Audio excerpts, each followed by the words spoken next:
Vancouver has a lot of public art. We're not known for our public art, but we've got it. So in today's video, I am showing you 10 of the most interesting pieces of art in Vancouver with a little help from some friends.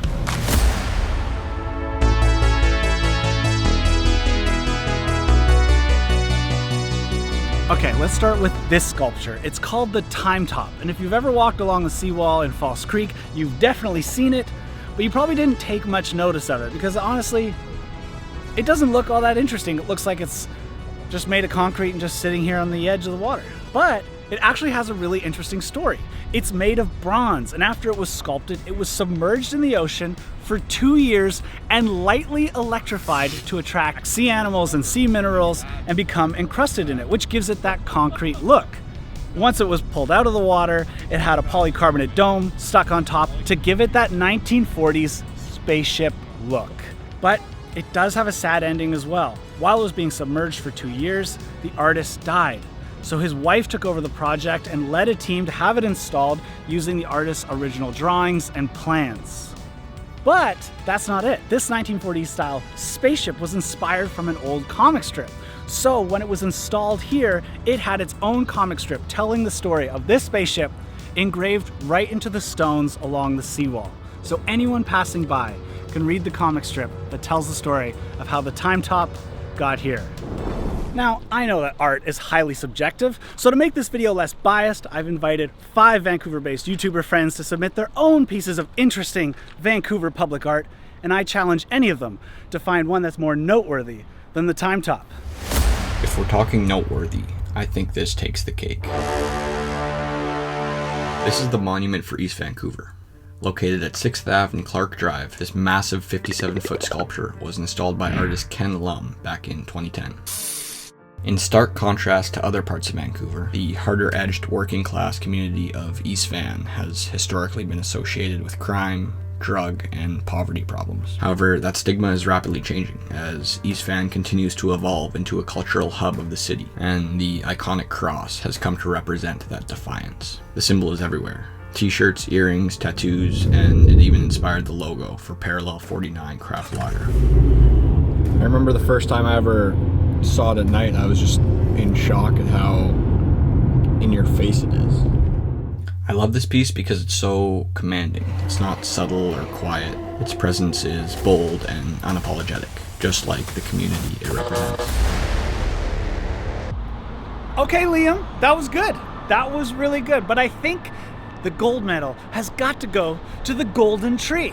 It's by Douglas Coupland. It weighs over 15,000 kilograms, and it is an exact replica of the hollow tree in Stanley Park. And it looks like this. It's over 1,000 years old, and it has been a tourist staple in Vancouver for years. The reason it's hollowed out is it survived one big forest fire in the area up until 2006, when we had a massive storm that hit Stanley Park and almost knocked it over. So it's been reinforced with steel pillars, but it's still here.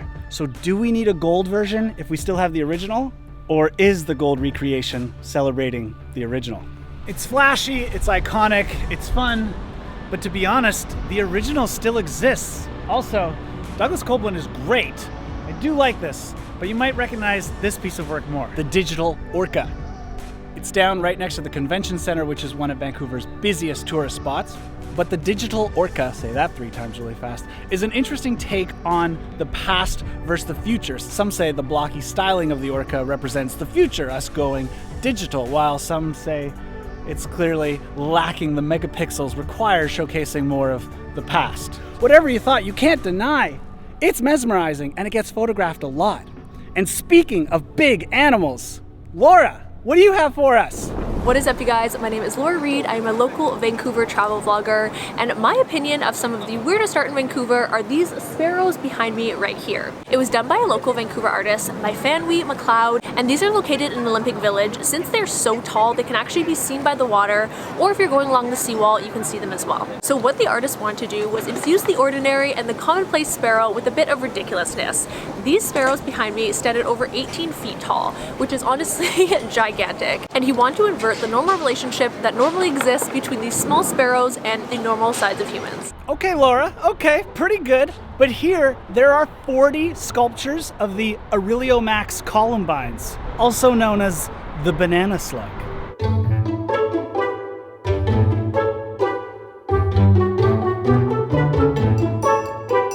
Some of them are normal size, but some of them are huge. Like these bad boys are 8 feet long. But what's so interesting is banana slugs move at about 6 inches per minute, and they're about 36 inches apart, also known as 6 minutes apart. There's another one over by the door over here. There's another one. Look, so half the fun of this is there's 40 of them hidden all over this like campus. So it's kind of like a treasure hunt as well as art. The other thing I like about these sculptures is that they're made out of bronze, which is normally reserved for statues of very important people, and now it's being used to showcase the humble banana slug. Let's see you do better than that, Brad. Well, Michael, I'm still pretty new to Vancouver and I don't know much about the art around here, but I did stumble upon this art installation in my neighborhood recently. This thing that looks like a prison is actually a mosque, and it's definitely not what would come to mind when I think of an art installation. It was designed by a man named Ajlan Gharem, I hope I'm saying that name right, and it's called Paradise Has Many Gates, and it's located here in Kitsilano's Vanier Park. He has designed this entire mosque using fences, like chain link fence. The use of fences is a metaphor for this physical and the psychological deterrence that can isolate and divide people and ideas. And the goal of this piece is to invite everyone, non-Muslim and Muslim, to see through what traditionally divides us and look towards creating experiences that unite us instead. And personally, I love this piece because it's something that we truly believe in ourselves. Back to you, Michael. All right, pretty good, Brad, but I think I can one-up you with this piece of art called 108 Steps. You see, this 120-foot ladder on Kingsway cost $671,000. But don't worry, the taxpayers don't pay for it. This ladder was installed by the developers of this building over here. You see, when a new development is going in, they have to pay $1.98 per square foot of their building into public art, which means that ladder cost over $6,200 per rung. The ladder is 120 feet tall, so why is it called 108 steps? Because it has 108 rungs, but also because the street it's on, Kingsway, is about 108 blocks long. Now the artist, Connolly, thinks every piece of art should have a little bit of irony, and he's accomplished that with this because there's plexiglass along the bottom 16 feet of this ladder, which means he's made a ladder that is unclimbable. But what I want to know is, in this art video, are we going to get any murals? Hi, I'm Emma from Groovy Good Food, here today to show you my favorite public art piece in Vancouver, Canada. This is Golden Fish Yumcha by Priscilla Yu. Golden Fish Yumcha was painted in 2018 along with a second mural by the same artist just around the corner. This one is called Spectrums, and both pieces took 2 weeks to install. So Golden Fish Yumcha is a depiction of the artist's family, her cousins, uncles, parents, and grandparents having dim sum.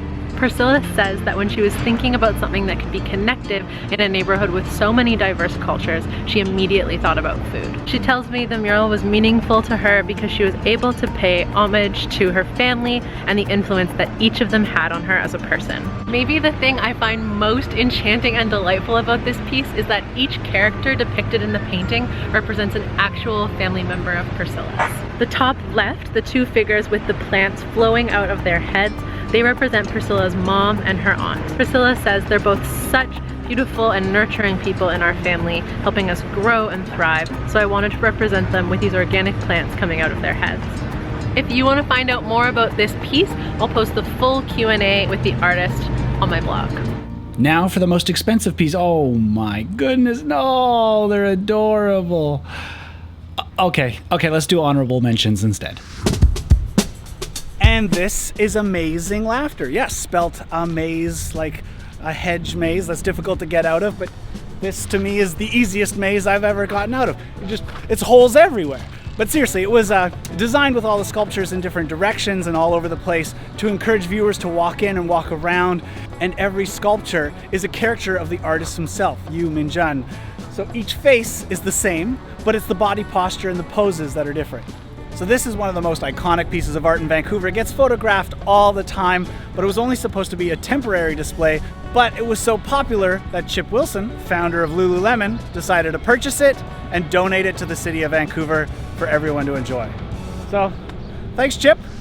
Now this next piece. You've probably seen it because it sits on this busy road heading into Stanley Park. It's Aerodynamic Forms in Space. But really, it's just an abstract representation of an oversized child's toy. But it's always made me look twice to figure out what's really going on. So while I appreciate it, and it's been somewhat thought-provoking, it didn't make it into the top 10. The last of the honorary mentions is the Trans Am Totem, put up by Marcus Bowcott in 2015. The sad story is the city of Vancouver only gave him $10,000 to do it. It took him 2 years to make and way more than $10,000 to put up.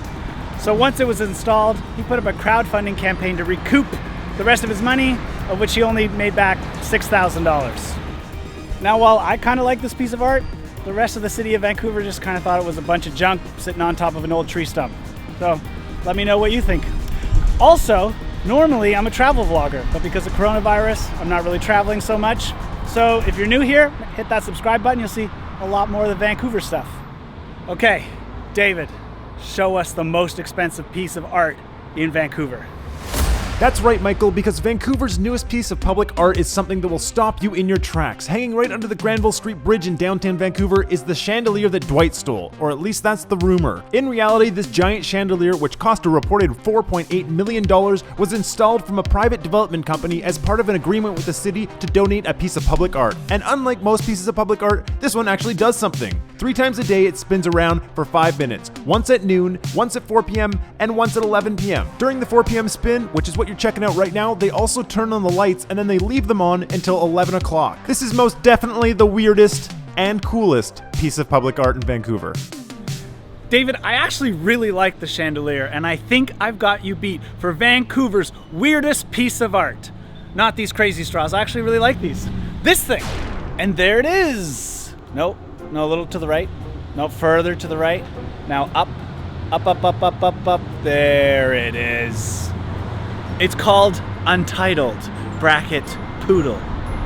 It's a poodle on a stick. The pole is 25 feet tall, and at the top is a poodle, but it's not even really a poodle. It's representative of a trinket of a poodle. The whole idea represents what you could find at any of the stores along Main Street, which is where it sits, at Main and 18th. It costs $97,000, and because it's 25 feet in the air, you could live here and never notice it. But trust me, once you see it, you can't unsee it. Let me know in the comments which was your favorite piece or what you thought was the weirdest. And that's it. I had a lot of fun filming this one. I hope you guys enjoyed having the other YouTubers here. They're all Vancouver-based YouTubers, so if you're looking for more Vancouver content, you can find all of them linked in the description down below. You can subscribe by clicking on my face right here, and you can watch last week's video right here. I'm Mike, the channel's DownieLive. I don't know where I'm going. Mind you, it's probably just mostly more Vancouver, and I know I want you here with me. Thanks for watching. See ya.